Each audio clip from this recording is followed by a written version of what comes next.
Hello and Hi welcome. there. Thank you. I'm Sarah Barrett Neal, Gallery Manager with the Glen Arbor Arts Center. Today, as part of the Arts Center's Everyday Objects exhibition, I'm in conversation with Ohio artist Michelle Stitzlein, a creative force whose sculptures elevate familiar objects to a new level of art. Michelle's work is created with scavenged and collected objects. It venerates handwork and the imperfections that go with it, things that are patched, mended, and secondhand, and pays deference to nature and habitat enduring continual loss and destruction due to the industrial pursuit of new and raw resources. Michelle holds a BFA from the Columbus College of Art and Design in Columbus, Ohio. Her work's been exhibited throughout the United States, and she maintains a studio in a repurposed former Grange Hall in the rural community of Baltimore, Ohio. Welcome, Michelle. Great, thank you. Nice to be here. Your work is a wondrous explosion of visuals and textures. I'm going to put up a picture of one of your pieces, but I'd like you to talk about and describe what you create. Yes. Well, I call myself a sculptor, and I utilize found objects, recycled materials, and repurposed materials. And I use those two words interchangeably, recycled and repurposed. I feel that my work is really technically utilizing repurposed materials because I don't do any melting or reprocessing of glass or metal. And that's really the technical term for recycled. But I do use the word recycled because people understand that much more than probably repurposed. So I work on a large scale. I typically work on pieces that are anywhere from 6 foot to 30 foot. And this piece that you see here, achromatic asters, is 22 feet by 8 feet high. And the depth, it's very difficult to see in this image, but it comes out to at least 30 inches in some places. So average depth is probably about 24, but it's a very textural piece. It incorporates golf clubs. You can see golf clubs on the far left. Different types of wire, primarily coaxial wire. And all of the circles that you see are everything that you can think of, from slide carousels, so dated technology, pots and pans, things that you'd find in a kitchen cupboard. That very large circle on the right, upper right, that is a fan. This guy? Yes, that's a fan casing with, I believe there's a bicycle tire rim in there. And then the tall, white, narrow pieces that are coming out really far into the space, those were actually provided by the client. And the client is a life sciences company. And those are graduated cylinders, something that you would find in a science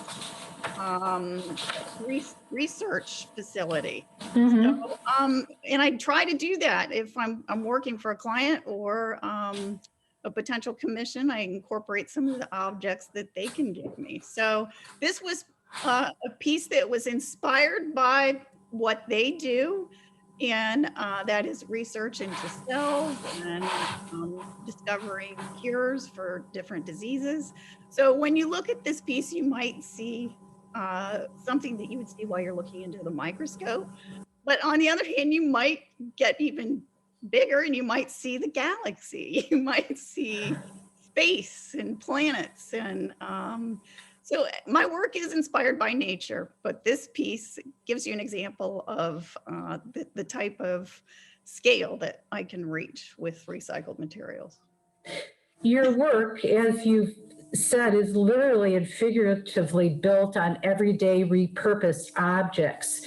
Talk a little bit about your interest in these things as art making materials. Right. I do love the texture that you can find with repurposed and recycled materials. Rust is a common thing that you will find on the metal, chipping paint on wood, and all of those things offer a patina that you can't get with new items. And with that patina also comes a sense of history.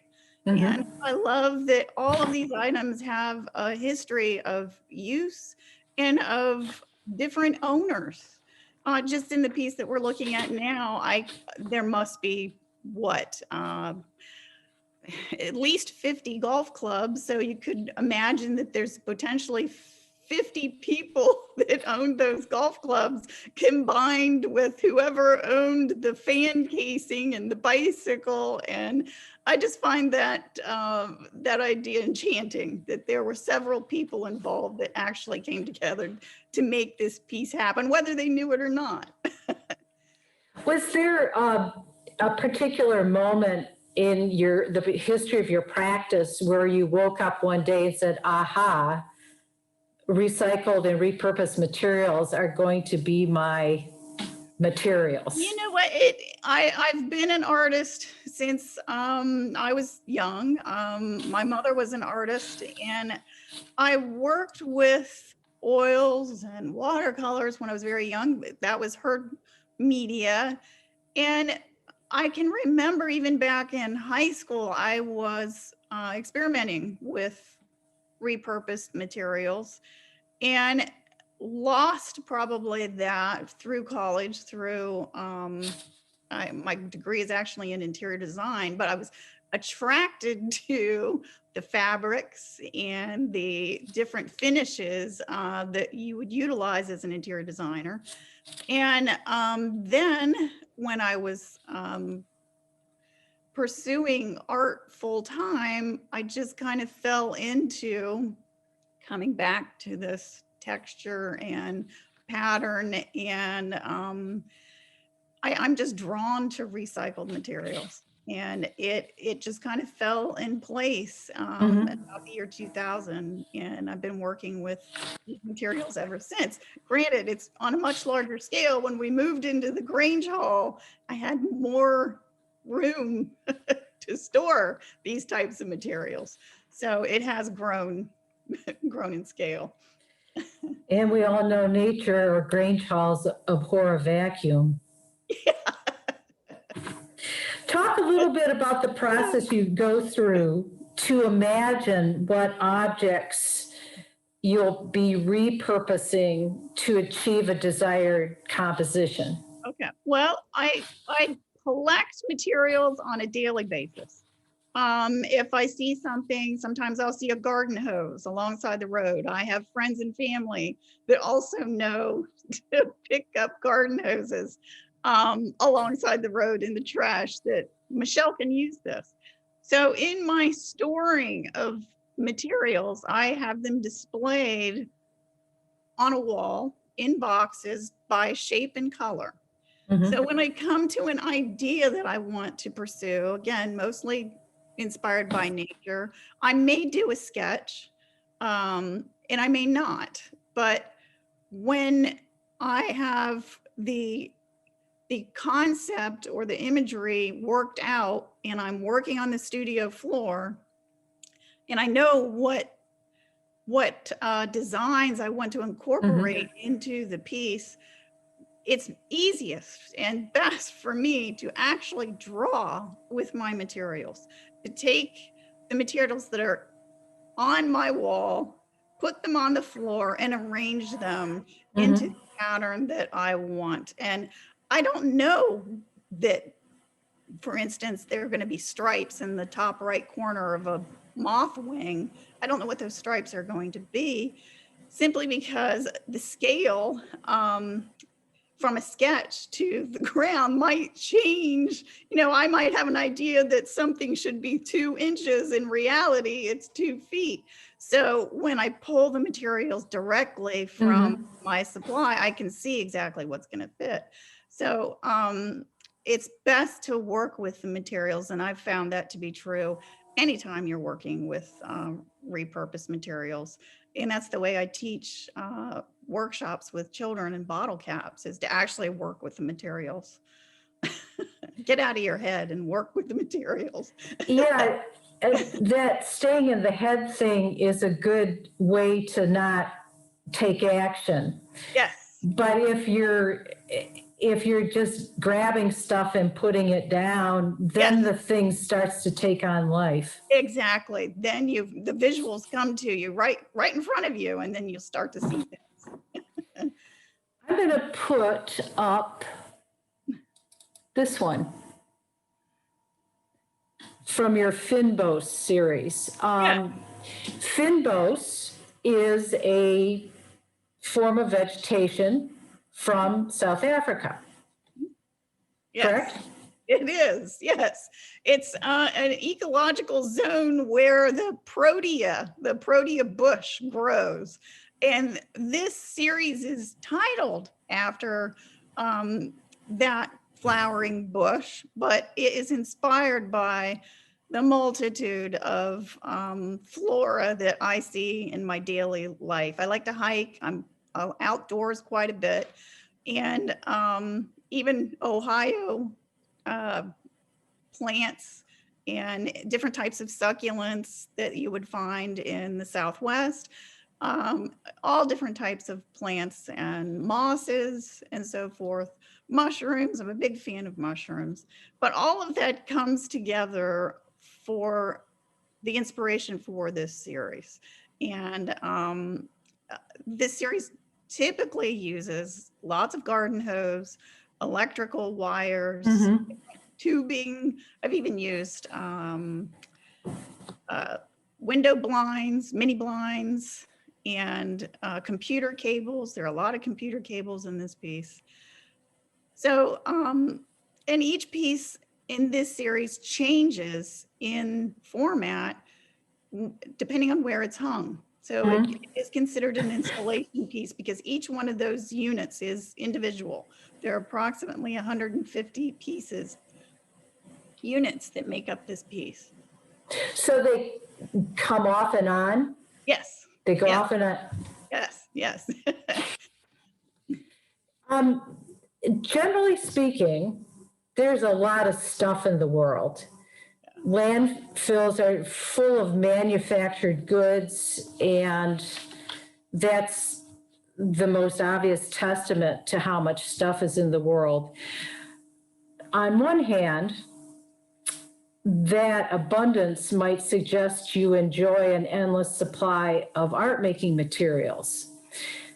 On the other hand, I wonder how your work has been influenced by how you look at the material world. Is it all one big art supply store, or is it a problem in need of correction? It's both. It's definitely very much both. When I first started working with garden hoses, I don't know anybody else that's working with that material to the extent that I am. And when you think about garden hoses, there's no place else for them to go after their final. Right. And most people put them in the trash can with never a thought again. And it falls into the category, most garden hoses, it's a rubber, it's a plastic, it's a combination. It does not break down in the landfill like so many things that we discuss. And I don't think that I realized that when I first started working with it. I saw it as a pretty incredible material. It's floppy, it acts like a textile, and then sometimes if they've been outside long enough, they're practically petrified, so it's stiff. So there's this variety of different abilities for this material, and then also the color. Who knew that garden hose came in so many colors? So I was attracted to it first as an artist. And then second, when I started working with it and I started getting so many garden hoses, because again, there's no place else for them to go. Mhm. It dawned on me, yeah, I'm a one-woman recycling center for this particular material. And, Mhm. of course, I can't use up the world's garden hoses. So, yeah, there's a double, I'm really happy I'm using this material and keeping it out of landfills, and thrilled with the ability of the material as well. Um, your work delights the eye and the mind. It's just a joy to look at. And I'm wondering if those particular characteristics make it easier to engage the viewer and for them to begin to take on the reality that all these materials in your work are headed towards the landfill, and the dominoes that start falling after that. Does that make sense? Yes, it does. And I'm an artist first, so I want to create a piece that is engaging to the eye and pulls you in. And if you don't get, personally, I feel if you don't get that far, you haven't gotten far enough. So you need to pull the person in and then engage them with a thought, whether that is the thought that I had intended or something completely different. Their own thought, that's great, but I think you have to pull them in. And I feel like that once you get engaged in my work, and are pulled in, you start to then identify the materials that it was made with. And then you may step back, especially because of the scale that I work with, and think, oh, that's a lot of garden hose, or oh, that's a lot of pots and pans. And oh, I threw one out last week, and probably my neighbor did too. And it may come as a second dawning that we do throw a lot of things away, and the consumerism, and buying the next garden hose and the next pot and pan is right around the corner. That there may be a realization that yes, we probably do need to pull back as a community on our consumerism. So yeah. Let me put up one more image here that's a very engaging piece. This is the timely emerald moth from your series of moths. It's just a stunner. Talk about this fella. Right. Well, the moth series was the first series that I created that was inspired by nature. Prior to this series, I was working with directional signage, arrows, things that were inspired by 1950s signage. So this was a new step for me. There are probably close to 30, 35 moths in the series, and they range anywhere from 3 foot to 12 foot. And I believe this is an 11-foot 5 piece. And the first moth that I created, I threw some piano keys into it and said, aha, I think I'm on to something. And this piece utilizes piano keys as well as bicycle and handlebars for the antenna, or actually it's a bicycle fork for the antenna. Ohio license plates are on the perimeter. And again, this is something I hope that you were pulled into immediately because of the visual. It's a moth. People love butterflies. And then secondly, you see the types of materials that I've utilized. Michelle, I'm going to now remove the images and get it back to you and me, and say just thanks from the bottom of my heart. I just love your work, and I'm so delighted to be able to share it here. Anyone who wants to see more of your work or learn more about you can go to artgrange.com. Great. Okay. The Art Center's gallery is open Monday through Saturday, 9 to 3. The Everyday Objects exhibition will be on view through August 19th. And all of that and Michelle, my conversation with Michelle today, can be found on glenarborart.org, and click on the exhibits tab. There you can learn about the other companion programs that are part of this exhibition. Thank you again, Michelle. Thank you so much. You, Sarah. Oh, you're so welcome. And thank you so much for watching. We'll see you next time. Bye-bye. Bye.